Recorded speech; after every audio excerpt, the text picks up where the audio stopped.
Querido amigo, hoje temos como alvo estudar os 2 capítulos de 1 Samuel e especificamente estudaremos a vida de Eli, o sacerdote de Israel naqueles dias e depois o chamado de Samuel. Então o texto que estudaremos é 1 Samuel 2, 12 a 36 e depois o capítulo 3 do versículo 1 até o 21. Nesse programa, então, trataremos de 2 grandes assuntos. Estudaremos sobre Eli e seus filhos. Na verdade, verificaremos as atitudes pecaminosas dos filhos de Eli com base nos versos do capítulo 2. E, como segundo assunto a ser destacado, nós vamos estudar, recordar e, quem sabe, aprender como se deu a chamada divina para Samuel, isso a partir do capítulo 3. Então, em primeiro lugar, vamos considerar a vida de Eli e seus filhos. Para isso é necessário conhecermos o contexto daqueles acontecimentos.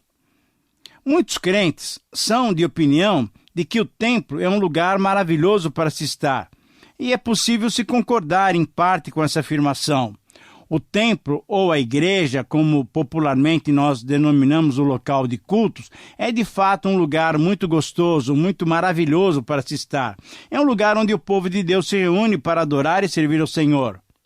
Mas veja só, quando analisamos detida e corretamente, temos que admitir que nem sempre isso é verdade. Nem sempre o templo é um lugar tão maravilhoso assim. Depende, na verdade, de quem está trabalhando no templo, de quem está ministrando no templo. Depende de quem são os pregadores, quem são aqueles que estão louvando o Senhor, quem são aqueles que estão servindo o Senhor. Essa é uma constatação que podemos fazer a partir desse trecho da palavra de Deus. Eli era um bom homem. Ele era reconhecido como sacerdote de Israel naqueles dias. Mas Eli, em sua vida pessoal, demonstrou um sério problema. Ele não conseguiu educar os seus filhos nos caminhos do Senhor. Não conseguiu educar os seus filhos no temor do Senhor. Ele não conseguia mais conter a atitude desregrada de Ofni e Finéias. Esses filhos eram também sacerdotes. Embora tivessem recomendação clara da lei de Deus de que deveriam ser santos, consagrados ao Senhor, esses 2 filhos de Eli eram glutões.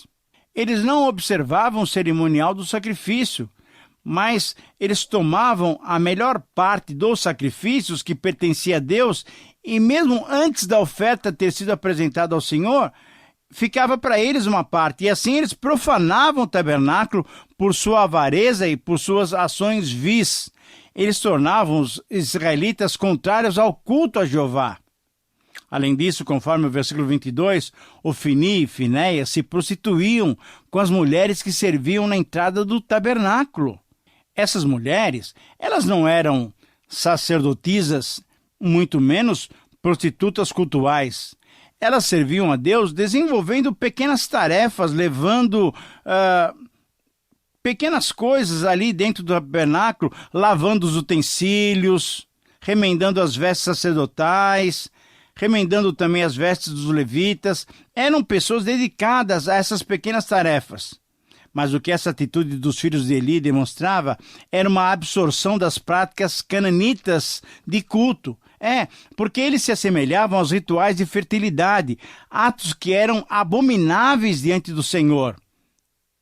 Eles estavam profanando a sua casa, onde estava a arca, onde estava a presença de Deus. Como sacerdotes, eles provavelmente impunham a essas mulheres a condição de se relacionarem sexualmente com eles, maculando assim a santidade do Senhor. Depois da morte de Eli, Ofni e Finéias ficariam no seu lugar. Agora, você pode imaginar que se poderia antevir piores dias em relação ao culto a Yahvé. Mas no versículo 25, que relata a repreensão de Eli aos seus filhos e a recusa deles em ouvir o pai, encontramos uma declaração muito objetiva. Entretanto, não ouviram a voz do seu pai, porque o Senhor os queria matar. Agora, qual é o significado dessa frase?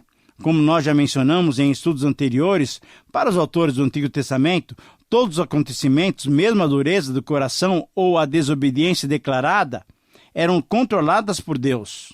Porém, isso não era desculpa para aqueles pecados grosseiros. Provavelmente essa expressão também significa que a repreensão de Eli a seus filhos foi feita muito tardiamente e, naquela altura, pelos desvios e pela vida pecaminosa desses homens, Deus já havia decidido puni-los com a morte. Como no caso de Faraó e em outras situações, nada do que acontece escapa à ação e ao controle soberano divino. Porém, todo ser humano é responsável pelas suas próprias ações.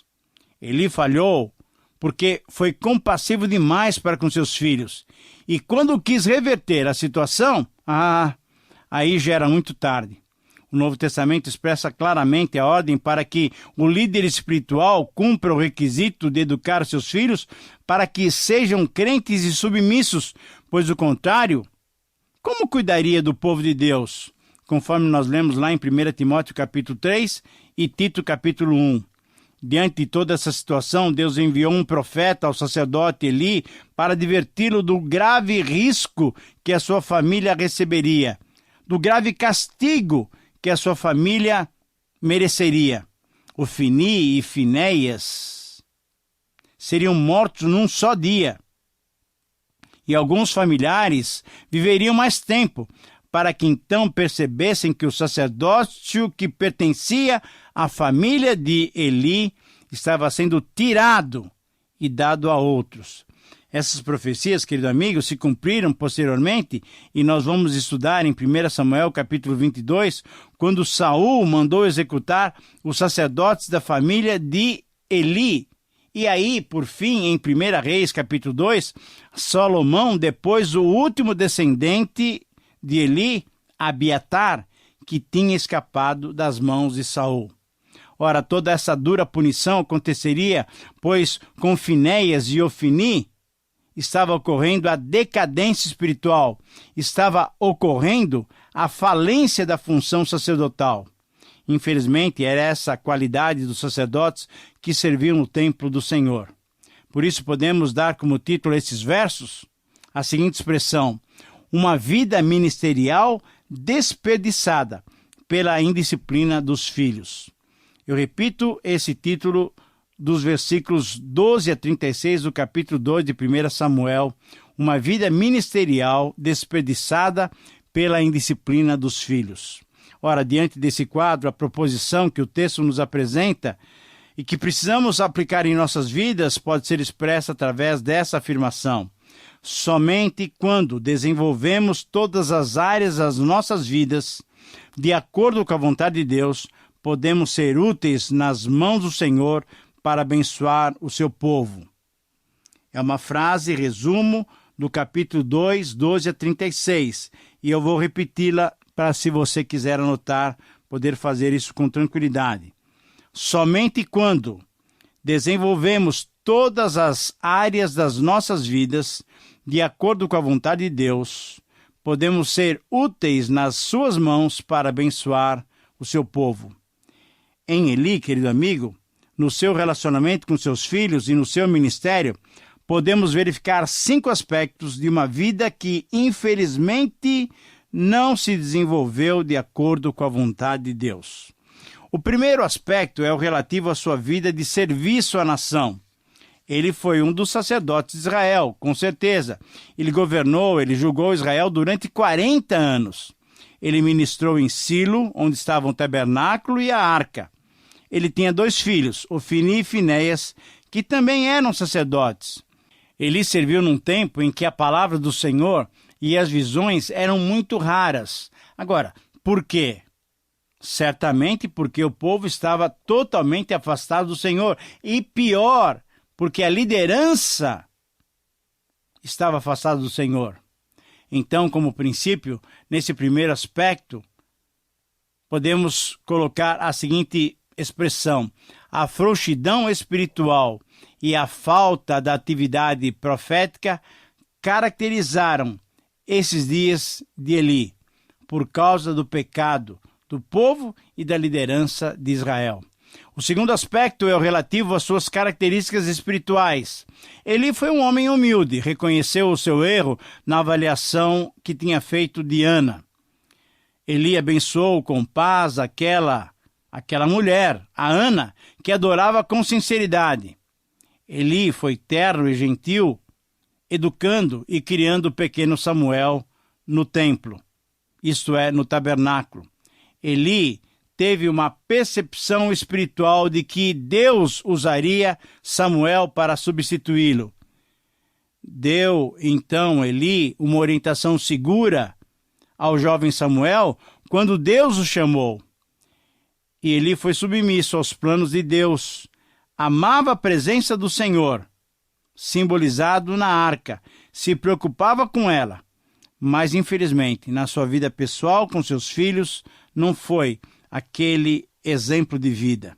O terceiro aspecto, então, é o relativo exatamente ao seu relacionamento com seus filhos. Ele repreendeu seus filhos quando ouviu que as obras deles eram muito más. Só então é que Eli tomou alguma providência, mas aí já era tarde. Eli errou em honrar mais os filhos do que a Deus. Essa expressão está bem clara no versículo 29 do capítulo 2. Em favor dos filhos, Eli não foi um fiel mordomo da sua função sacerdotal. Ele foi indulgente, não repreendendo seus filhos, e eles se tornaram execráveis. Eli relacionou-se diferentemente com Samuel e com seus filhos. Nós percebemos isso em 2, 12 e 18. E graças a Deus, porque ele treinou Samuel nos caminhos do Senhor. Os filhos de Eli foram tão maus que foram considerados filhos de Belial. Agora, filhos de Belial era uma expressão muito ruim para descrever um certo homem qualquer, e principalmente para descrever dois sacerdotes. Sendo filhos de Belial, seus filhos, os sacerdotes Ofni e Finéias, eles não se importavam com o Senhor. Eles eram caracterizados como pessoas envolvidas com idolatria, com sodomia, com bebedice, com indiferença e com desprezo às ofertas que o povo fazia ao Senhor. O quarto aspecto nessa vida, que infelizmente não devemos copiar, que a vida de Eli se vê na vida desregrada dos seus filhos. Eu quero listar um pouquinho mais para que você perceba como líderes do povo de Deus podem andar tão longe do Senhor. Eles tinham um grande privilégio de servir o Senhor como sacerdotes. Entretanto, o caráter deles era baixo e infame. Os seus pecados eram graves, desprezando as ofertas que o povo fazia ao Senhor. Eles eram maus exemplos, pois seus pecados eram comentados por todo o povo. Eram teimosos e duros de coração, não ouvindo seu pai Eli. Esses homens também, Ofni e Finéias, não deram a mínima atenção às advertências divinas. Conforme nós vemos em 2, 29 a 34, naquela palavra profética contra a casa de Eli, e a recompensa pelos seus atos de rebeldia, querido amigo, a recompensa foi definitiva. Eles morreriam. Foi a sentença que Deus colocou sobre aquela família. O quinto aspecto que se vê nessa vida, se vê na consequência da indulgência de Eli para com os seus filhos. Veja bem, por causa dos seus filhos, a sua descendência toda seria afastada do sacerdócio. A morte dos seus filhos foi profetizada para o mesmo dia.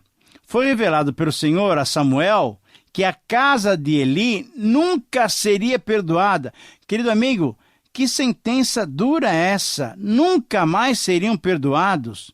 Israel, então, foi derrotado entre os filisteus. Por quê? Porque a liderança de Israel estava totalmente corrompida com pecado. Eli morreu aos 98 anos ao ouvir a notícia da tomada da arca e da morte dos seus filhos. Ele não chegou a ver o seu neto. Essa foi uma consequência muito triste para ele. Esse neto foi chamado Icabó, isto é, foi-se a glória de Israel. E o seu último descendente, Abiatar, foi expulso por Salomão para não ser mais sacerdote. A palavra de Deus sobre a família de Eli estava, pois, cumprida.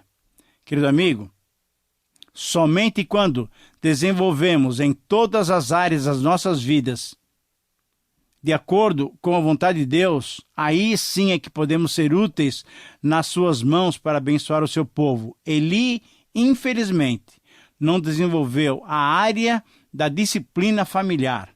Portanto, ele abençoou o povo de Deus, mas não completamente, porque os seus filhos se tornaram maus exemplos para os israelitas. Muito bem, no lugar de Eli, Deus levantou Zadok, da casa de Finéias, filho de Eleazar, filho de Arão. Portanto, em resumo, podemos dizer que, embora ele fosse um sacerdote fiel, cuidando bem até das coisas de Deus, ele fracassou em não educar os filhos nos caminhos, nos princípios e nas práticas agradáveis a Deus. Uma vida ministerial dedicada, mas desperdiçada pela falta de disciplina aos seus filhos. Que triste! E triste seria se nós tivéssemos que ficar assim e terminar o programa dessa maneira. Mas, graças a Deus, a história não tem esse final.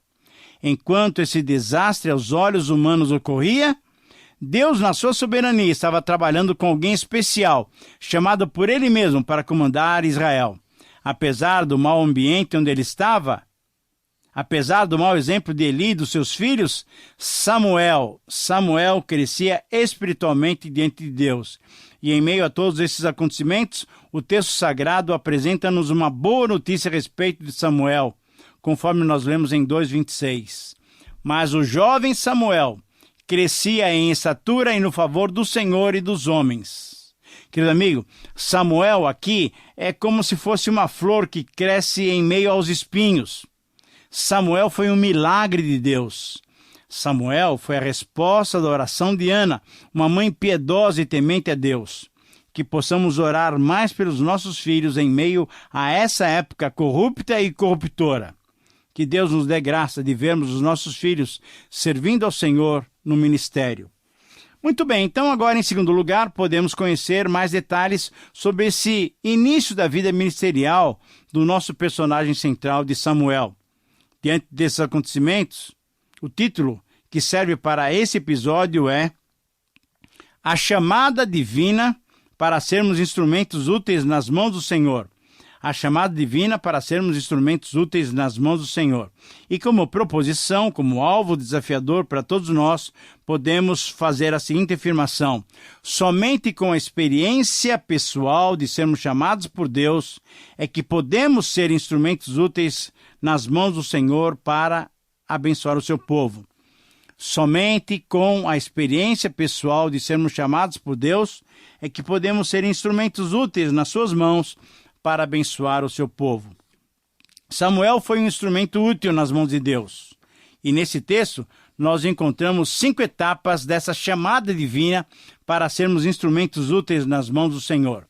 Primeira etapa da chamada divina acontece enquanto servimos o Senhor. É interessante que Samuel já servia o Senhor servindo Eli, lá no templo. As circunstâncias foram as mais normais possíveis. Num dia de trabalho, Eli já estava se recolhendo e Samuel, depois de um dia de serviço também, estava deitado já próximo ali do ambiente do Santo dos Santos, perto da arca, antes que a luz se apagasse.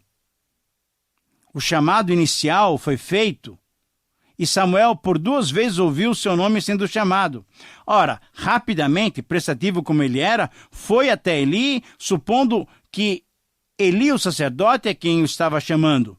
Mas Samuel estava enganado, era um jovenzinho ainda. Uma segunda etapa da chamada divina acontece quando conhecemos o Senhor. O conhecimento pessoal era e ainda é necessário.